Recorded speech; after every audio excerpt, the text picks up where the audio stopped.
general ကိုဆုံးဖြတ်နော်ကျမကတော့ video ပဲတင်ရှင်းလိုက်တော့မယ်ဘာဖြစ်လို့လဲဆိုတော့မဟုတ်ဘူးဆိုလို့ရှိရင်အခါဖြစ်နေမှာဆိုလို့အဲ့တော့ကျမတို့စိန်ပါလေအခုဈေးကွက်ထဲမှာပေါ့ဒါကတော့ဝယ်သူတွေအနေနဲ့ knowledge အနေနဲ့သိထားဖို့ကျမကလည်းလေစကားတစ်ခွန်းပြောတယ်ဆိုရင်အမှန်ဘက်ကနေပြောတာများပါတယ်เนาะများပါတယ်69ရာခိုင်နှုန်းဒီကျမအမှန်ပဲပြောပါတယ်เนาะဆိုတော့ဒါပေမဲ့ကျမမှန်တာပြောရင်မှန်တာ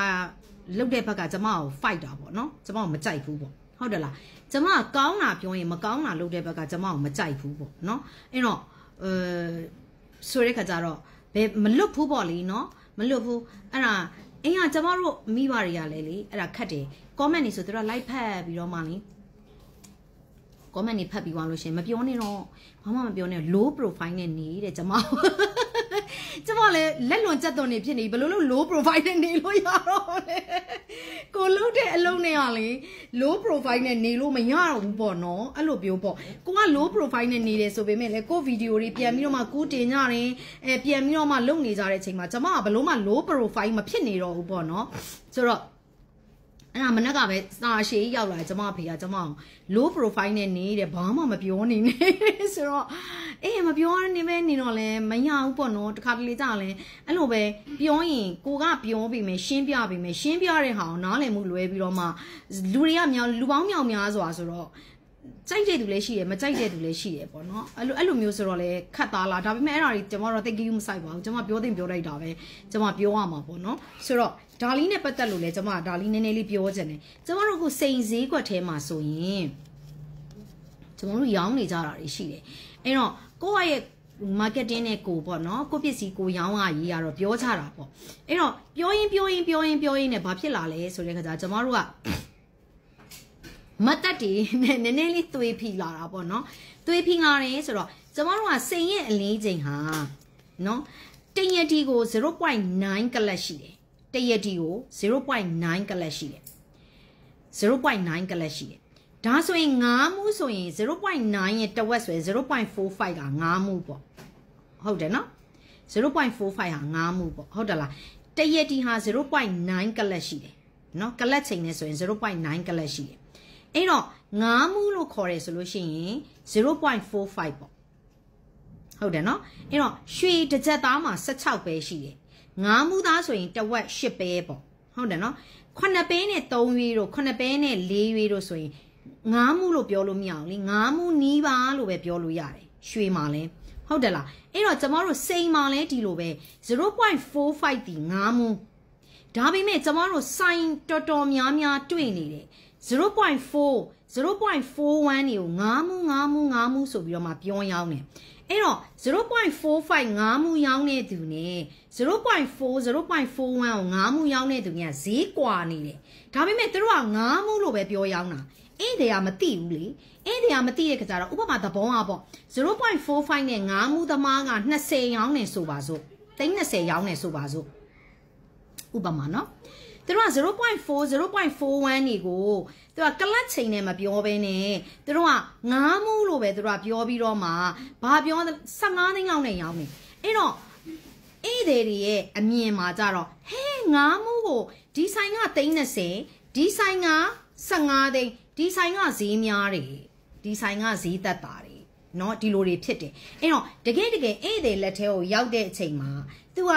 0.45 မရဘူး 0.4 0.41 မရတယ်အဲ့တော့ 0.4 0.41 ဒီ9မှုမပြည့်သေးဘူးเนาะ9မှုနီးပါးလို့ပဲပြောလို့ရတယ်9မှုလို့ပြောလို့မရဘူးအဲ့တော့ကျမတို့စိန်ဆိုင်တော်များမှာအဲ့ဒီပုံစံမျိုးလေးနဲ့ရောင်းနေတာလေးတွေတွေ့တယ်အဲ့တော့မှန်ကန်နဲ့ပြောရောင်းနဲ့ 0.45 ကိုအဲ့ဒီလက်ထဲကိုထည့်ပြီးတော့မှပေးနဲ့စိုင်တွေကမတော်မတရားဈေးတွေဖြစ်နေတယ်လို့ဈေးတွေများနေတယ်လို့ဖြစ်နေပြီးတော့မှ 0.4 0.41 ကို9မှုပြောရောင်းတဲ့သူတွေကပဲတတ်တာနေတယ်လို့အဲ့တော့ 0.4 0.41 ဒီ9မှုမဟုတ်သေးဘူး9မှုနီးပါးလို့ပဲပြောလို့ရတယ်9မှုမဟုတ်ဘူး 0.9ကျမတို့ကဘာမှာ standard နဲ့ဆိုတော့အတိအကျဆို 0.91 ကလတ်ချိန်ဒီတရက်ဒီအဲ့တော့ယတိဝက်ဆိုလို့ရှိရင် 0.45 အတိအကျရှိတယ်အဲ့တော့ကလတ်ချိန် 0.45 ရှိမှသာလျှင်9မှုလို့ပြောလို့ရတယ် 0.4 0.41 ဒီအញ្ញမ်းဝေးသေးတယ်9မှုနဲ့ နော် 0.44 ငါးမှုပြောတယ်ဆိုကျွန်မလက်ခံလို့ရသေးတယ်43လောက်ကိုငါးမှုပြောတယ်ဆိုရင်လက်ခံလို့ရသေးတယ်เนาะဒါလည်းငါးမှုနီးပါးပဲဖြစ်တယ်ငါးမှုမဖြစ်သေးဘူးအဲ့တော့ 0.4 လောက်ကိုငါးမှုပြောတယ်ငါးမှုပြောပြီးရောင်းတာကြတော့ကျမတို့မလိမ့်တစ်ပတ်နဲ့လောက်တာပေါ့เนาะမလိမ့်တစ်ပတ်နဲ့လောက်ပြီးတော့မှဒါအဲ့ဒီကိုနည်းနည်းလေး twist လုပ်တယ်လို့ပဲကျမကပြောပြရစီဒါလေးသိရအောင်လို့အဲ့တော့ကျမတို့ကစိန် 0.9 ကလပ်မှာတရတီမှာ B20 တကလပ်ကိုတရတီနဲ့2 B ရှိတယ်ဒါဆိုရင်တွက်လို့ရပြီเนาะအဲ့တော့တ B မှာ8စိတ် okay ပြန်ပြောမယ်เนาะမှတ်ထားမယ်เนาะဆိုတော့ 0.9 ကလပ်ကိုတရတီကလပ်ချိန်ကနဲ့ယတိချိန်ဆိုယတိချိန်ကပိုများတယ်ဟုတ်ပြီเนาะ 0.9 ကလပ်ကိုတရတီတကလပ်ကိုတရတီနဲ့2 B တရတီမှာ B နဲ့ဆိုရင် B20 တ B မှာ8စိတ်ရှိတယ်8ပိုင်းရှိတယ်ကျမတို့က3ရတီ6 B 5စိတ်ဆိုရင်ဒီဘက်မှာ9အပိုင်း8အဲ့လိုလေးရေးတယ်เนาะ6ရတီ9 B နဲ့3စိတ်ဆို3အပိုင်းအောက်က8ကလေးနဲ့အဲ့လိုလေးရေးတယ်ဟုတ်ပြီเนาะအဲ့တော့ပြန်ပြောမယ်နောက်တစ်ခါ 0.9 ကလပ်ကိုတရတီတကလပ်ကိုတရတီနဲ့2 B တရတီမှာ B20 တ B မှာ8စိတ်ရှိတယ်